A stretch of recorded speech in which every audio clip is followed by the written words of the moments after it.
Chers amis, bonjour. Me revoilou. Qu'est-ce que je voulais vous dire cet après-midi? Depuis plusieurs années, à intervalles réguliers, je suis contactée par des gens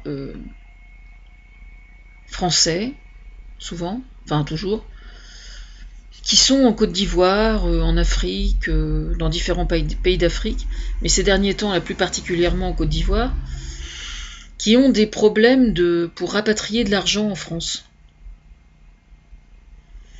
Alors, entendons-nous bien, il y a dans ces cas-là, évidemment, énormément d'arnaques, diverses et variées. J'ai l'habitude. Mais il se trouve que parmi des gens qui sont effectivement des arnaqueurs, il se trouve aussi des gens parfaitement transparents et parfaitement honnêtes, qui ont travaillé à l'étranger et qui veulent, une fois qu'ils ont terminé leur carrière, revenir en France et récupérer leur argent. Alors, tous les cas de figure existent. Vous avez des gens, par exemple, qui ont des parents qui ont vécu en Afrique et qui ont accumulé un capital, et puis l'héritage doit revenir en France, et ça se passe très mal, quoi. Alors, ça met en lumière le problème suivant, c'est qu'il existe un problème de coopération entre la justice française et la justice, là, en l'occurrence, de Côte d'Ivoire. Alors, où se situe le problème ? Eh bien, le problème se situe dans le fait que la corruption existe en France aussi, beaucoup moins, je pense, mais elle existe beaucoup en Côte d'Ivoire et dans bien des pays en Afrique.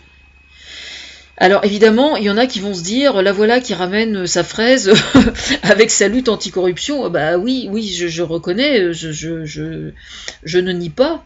Je ne nie pas, je pense que la corruption est une forme de cancer pour n'importe quel pays. C'est vraiment un très très gros problème. Parce que la corruption, c'est une espèce comment dire ? C'est une espèce de commerce parallèle, évidemment, où il n'existe absolument aucune cotisation sociale, donc qui crée une nuisance véritable à l'économie véritable. Alors, travail au noir, je ne vais pas vous énumérer la totalité.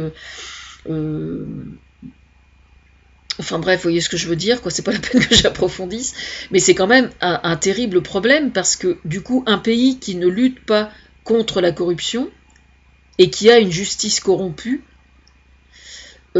du coup, fait fuir les investisseurs. C'est-à-dire qu'aujourd'hui, en France, par exemple, vous avez énormément d'entreprises qui seraient extrêmement tentées de s'expatrier. C'est pas nécessairement lié au comment dire, au prix de la main-d'œuvre. Quelquefois, ça peut être des entreprises qui sont beaucoup plus modestes, beaucoup plus petites. Quelqu'un qui a simplement envie de partir de France et puis d'ouvrir un restaurant ou dans je ne sais quelle partie du monde. Alors, quelquefois, généralement, ils partent là-bas parce que sur le plan fiscal, etc., c'est plus facile. Enfin bon, comment dire, je ne remets pas en cause les véritables raisons pour lesquelles ils cherchent à s'expatrier. C'est pas du tout ça, parce qu'à la limite, chacun fait ce qu'il veut, je veux dire, c'est pas du tout un problème. Mais ce qui se passe, par contre, c'est que dans ces pays-là, donc je ne vise aucun en particulier, mais en règle générale, à partir du moment où il y a une corruption plus ou moins importante, le petit entrepreneur ou le plus gros entrepreneur, selon l'ampleur de la démarche, enfin selon l'ampleur du projet, je veux dire, risque de se retrouver avec des problèmes extrêmement graves une fois arrivé sur place.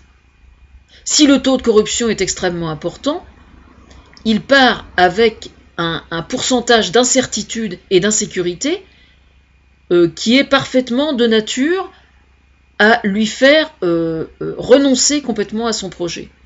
C'est pour ça, en fait, que chaque État a tout à fait intérêt à lutter contre la corruption.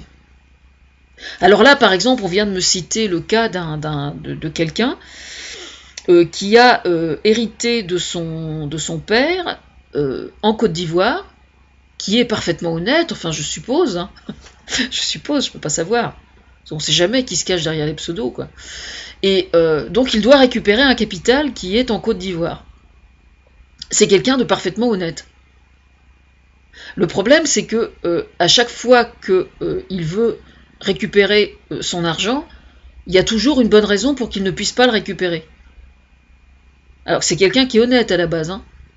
Alors est-ce que ce sont les fonctionnaires qui se font entre guillemets graisser la patte systématiquement, qui font du chantage pour que le dossier avance, etc., etc. Alors voilà, moi on m'expose le problème, donc je relate le problème et je ne peux pas faire plus.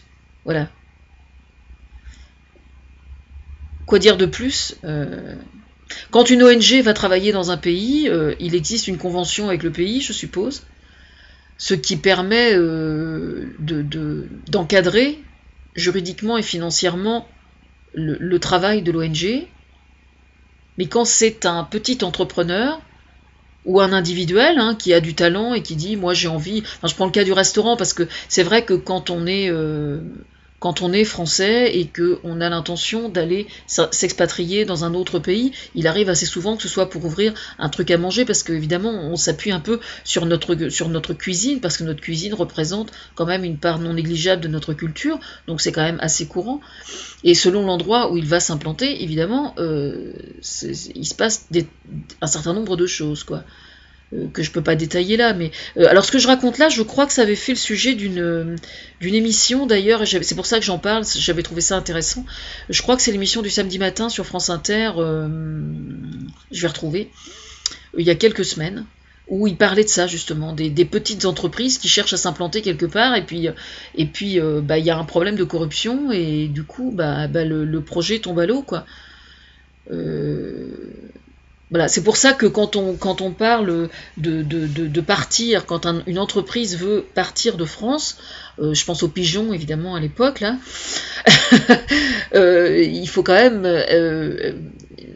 tenter d'avoir les yeux en face des trous, quoi, parce que on sait pas toujours où est-ce qu'on met les pieds. Hein. C'est bien gentil d'avoir des facilités fiscales, etc. Enfin, si c'est pour que vous passiez une enveloppe à la petite mafia du coin tous les mois, je vois pas très bien où... Enfin, je caricature un peu, juste un peu peut-être.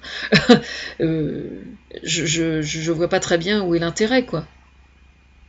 D'autant plus que si vous tombez malade, en général, vous êtes rarement mieux protégé que vous ne l'êtes en France. Donc, je pense pas que le calcul soit très bon, quoi. Mais ce qui est quand même assez incroyable, c'est qu'il y a la corruption quand on vous demande du pognon régulièrement, quoi. Bon, ça, c'est les mafias en général qui fonctionnent comme ça. Mais le coût de l'héritage, là, un héritage qui est bloqué en Côte d'Ivoire et impossible de le récupérer, c'est interpellant quand même, hein, il me semble. Enfin, vous savez comment je suis, hein. Moi je dis ça, j'ai rien dit. Hein.